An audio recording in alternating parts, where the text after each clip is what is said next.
Jésus a résolu une fois pour toutes le problème de nos défaillances morales et je vais vous expliquer comment. C'est enthousiasmant.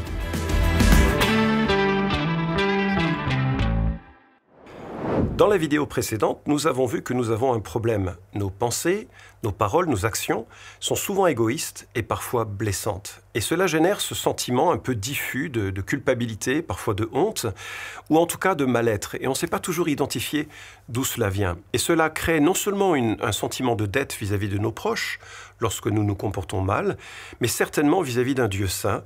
Il y a cette notion que nous avons fait défaut, en quelque sorte, à notre responsabilité d'être créés à l'image de Dieu. Alors comment gérer cette dette? Comment faire face? Comment nous améliorer vis-à-vis de cette réalité de nos défaillances morales? Quand on regarde les différentes civilisations du monde, elles ont chacune développé des systèmes de pensée, d'action, de rites pour compenser la dette que nous avons contractée. Et en fait, c'est quelque chose qui m'a beaucoup surpris et qui est en contraste avec ce que nous allons voir dans la deuxième partie de cette vidéo, c'est que toutes les spiritualités que je connaisse dans le monde se fondent sur un système de compensation. Je vais tenter de compenser par quelque chose le mal que j'ai réalisé. Donc par exemple, si je trahis quelqu'un, je vais réciter des prières, allumer des bougies pour essayer de, par un rite, payer pour le mal que j'ai réalisé. J'ai donné ou j'ai dit une parole blessante à mon conjoint.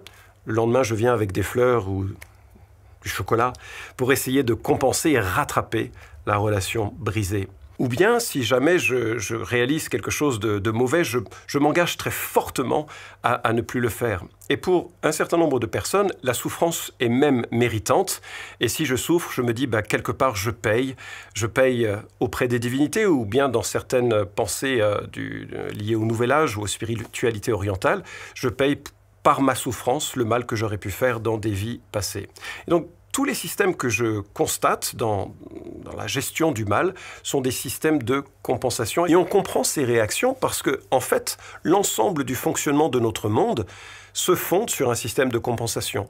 Si jamais je franchis les limites de vitesse, je reçois une amende que je dois payer. Si je commets un crime, je vais être jugé et condamné à la prison, et de là, je vais payer ma dette vis-à-vis de la société. Et c'est donc très naturel que nous ayons cette manière de penser vis-à-vis de Dieu et vis-à-vis de la vie morale que nous menons. Le problème, c'est que cela ne peut pas marcher vis-à-vis de Dieu. Et j'aimerais vous expliquer pourquoi. Premièrement, c'est assez injuste comme système. Parce que si j'ai grandi dans une famille aimante, dans un quartier privilégié et favorisé, très certainement que je saurais maîtriser une partie de mes comportements avec une bonne éducation et je ne me livrerai pas à la violence et à la débauche que je peux reconnaître dans des cités, les ghettos de certaines villes dans le monde. Et donc ce serait fondamentalement injuste que quelqu'un qui a grandi sans père, sans mère, dans la rue, en apprenant à voler pour vivre, soit défavorisé, incapable de compenser sa dette et finalement en augmentant constamment sa propre dette par rapport à moi, un peu BCBG, avec un environnement plutôt privilégié. Et puis, deuxièmement, c'est assez disproportionné. C'est-à-dire que le mal que nous faisons génère une dette dont la Bible parle en milliards d'euros, c'est une image encore une fois, alors que ce que nous pouvons faire, ça se mesure, ce que nous pouvons faire en bien, ça se mesure en milliers d'euros peut-être. La grande idée, c'est que le bien que je fais est disproportionné par rapport à la culpabilité qui est mienne. Et pour utiliser une autre image, c'est comme si j'essayais d'arriver sur la Lune en empilant des chaises. J'en suis incapable. Ma dette est bien plus grande que le bien que je peux faire pour la compenser. Et puis enfin, si j'ai commis un meurtre, ce n'est pas en étant gentil avec les autres que j'efface ce que j'ai fait. Et ça demeure le troisième problème que je voudrais souligner par rapport à ce système de compensation. En fait, je suis incapable de compenser le mal que j'ai fait par le bien, en tout cas vis-à-vis de Dieu. C'est une bonne chose de faire le bien et nous sommes tous, en tant qu'êtres humains, appelés à aimer notre prochain et à être généreux vis-à-vis des autres, mais cela ne couvre pas la réalité de ma dette. Moi, ce que j'ai découvert dans la Bible, c'est quelque chose de radical, de définitif, d'absolu, de complet, et ça ne se fonde pas sur un système de compensation, mais sur un autre système, un système de substitution. Je vous explique. Lorsque Dieu a vu la misère et la détresse du monde, il a décidé d'enfermer tous les êtres humains dans cette culpabilité dont nous avons parlé dans la vidéo précédente. Et il a décidé d'offrir à tous les êtres humains un moyen radical, absolu, définitif de sortir de cette culpabilité par le sacrifice de son Fils Jésus-Christ à la croix. Jésus est mort pour mes péchés, il est ressuscité, et ainsi il est capable de donner à tous ceux et toutes celles qui placeraient leur confiance en lui une rédemption, un sauvetage qui est absolu. Alors j'ai parlé d'un système de substitution. Comment ça marche? Eh bien, Dieu, voyant notre misère, réalise que il faut que justice soit faite. Nous avons réellement contracté une dette. Alors, Dieu est mu ou motivé par deux qualités qui nous semblent à nous contradictoires. Elles ne le sont pas fondamentalement, il n'y a aucune contradiction dans les attributs de Dieu. Mais d'un côté, Dieu est motivé par son amour, et à ce titre, il cherche à nous pardonner et nous attirer à lui. Et puis, il est aussi motivé par sa justice, et à ce titre, il ne peut pas nous accepter en sa présence, et de toute façon, nous serions incapables de demeurer en sa présence. Un peu comme l'eau et l'huile ne peuvent se mélanger, il en est ainsi d'un être aussi égoïste que moi, et puis d'un Dieu aussi aimant et parfait que Dieu. Donc, amour qui cherche à nous attirer à lui, justice qui le conduit à nous éloigner de lui. Et cela est résolu, cette tension est résolue admirablement à la croix. Parce que Dieu, fondamentalement, a eu pitié de nous. Et il a dit, je vais faire un plan de sauvetage où moi-même je vais venir en Jésus-Christ. Et pendant des siècles, Dieu a préparé un peuple à qui il a annoncé des prophéties, à qui il a donné des images de rédemption, de salut, qui préparaient les gens à comprendre ce que ferait Jésus un jour. Et puis le Messie arrive, et ce Messie, son œuvre principale, ce pourquoi il a été envoyé, c'était de mourir à notre place et de ressusciter pour nous.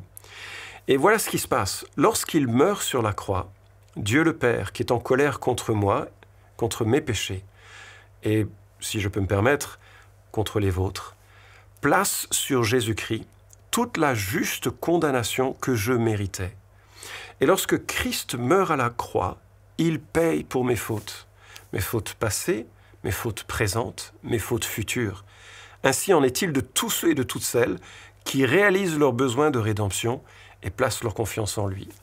Donc, il meurt à la croix en sacrifice expiatoire. Je vais lire un texte de la Bible qui vient de l'apôtre Paul. Paul écrit à une église qui se trouve à Rome, et dans le troisième chapitre de la lettre de Paul aux Romains, nous lisons ceci, au verset 25. C'est lui, Jésus-Christ dans le contexte, c'est lui que Dieu a destiné à être, par son sang, une victime expiatoire pour ceux qui croiraient. Je m'arrête là, on relira dans un instant un petit peu plus de ce texte.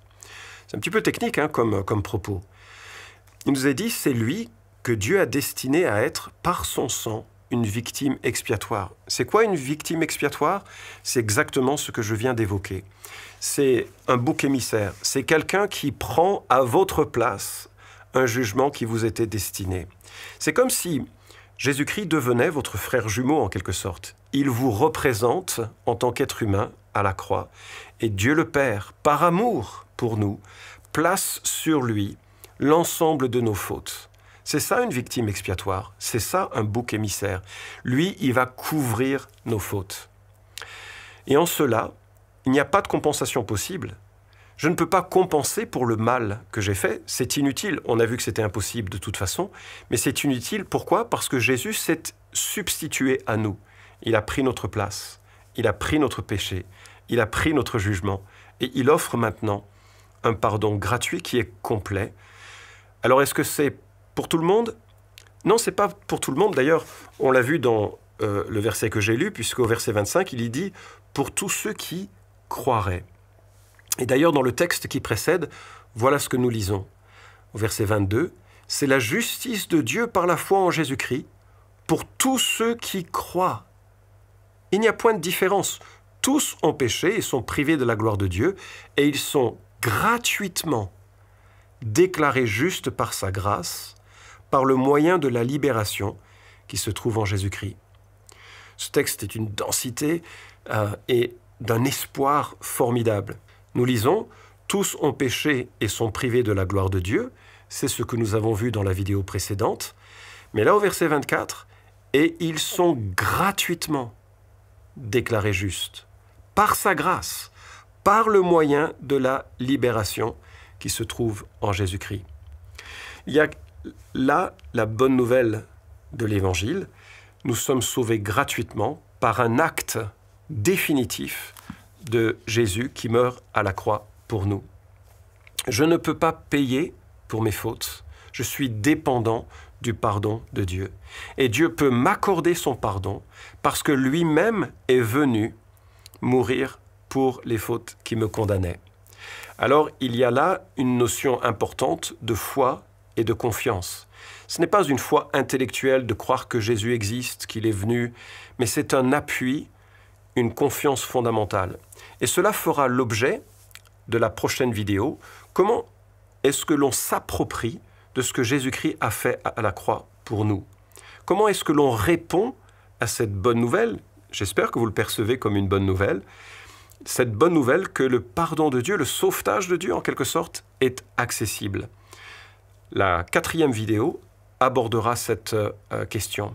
Mais en attendant, on serait heureux de vous envoyer un évangile de Jean pour que vous découvriez davantage par vous-même qui est Jésus-Christ, ce qu'il vient offrir, ce qu'il vient donner, ce qu'il propose, la raison de sa venue. Et puis si vous avez des questions, n'hésitez surtout pas à les poser à l'email qui s'affiche sur votre écran.